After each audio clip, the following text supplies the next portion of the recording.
Comme je le disais tantôt, vous allez nous dire un peu l'objectif pour lequel nous installons cette parcelle test et en quoi consiste le protocole. Okay, merci bien. Et nous sommes en train d'installer des parcelles test de Moringa oleifera. Moringa oleifera, c'est cette plante que nous appelons en milieu élevé Uroviti, que vous connaissez aujourd'hui, qui a des vertus, c'est un complément alimentaire dont l'utilisation dépasse aujourd'hui les limites, les frontières togolaises, utilisée un peu partout dans le monde.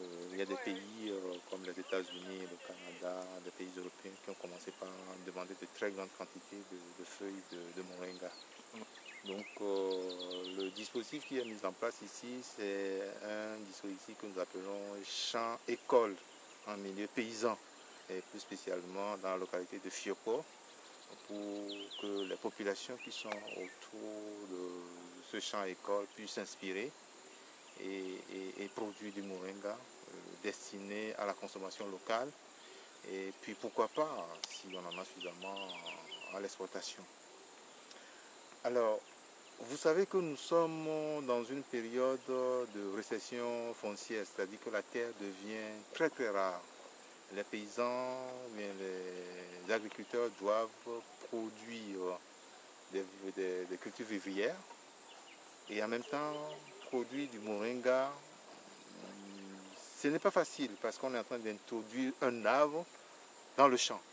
Et qui dit introduire l'arbre dans le champ dit réduction de la productivité des cultures vivrières ou réduction de la culture vivrière.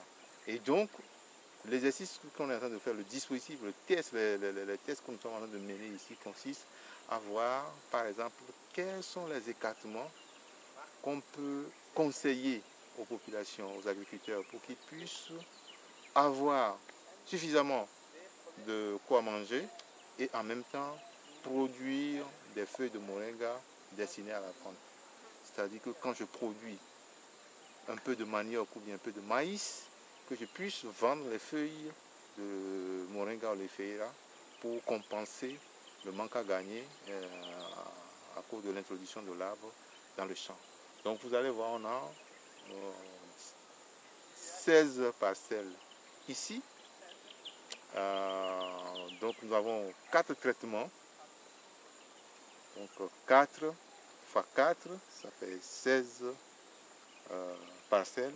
Donc nous répétons un test 4 fois pour que, avec la géomorphologie que nous avons ici, la différence entre le type de sol ici, que ça puisse être compassé plus tard, que ça puisse ne pas avoir de l'influence sur les résultats que nous allons avoir plus tard.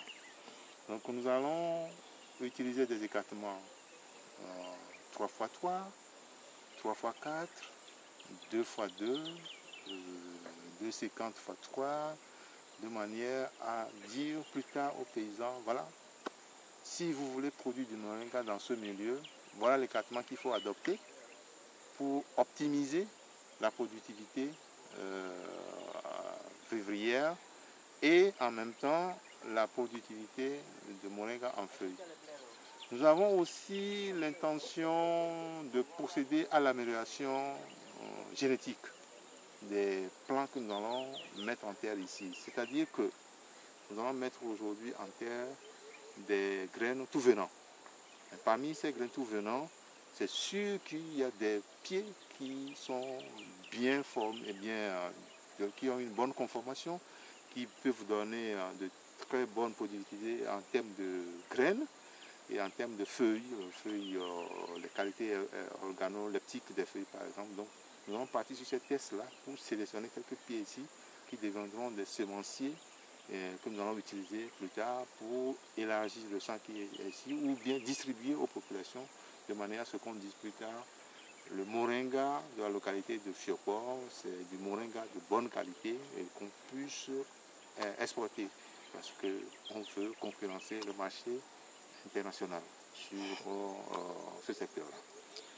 Nous avions aussi envisagé des tests de l'effet du sol sur la productivité.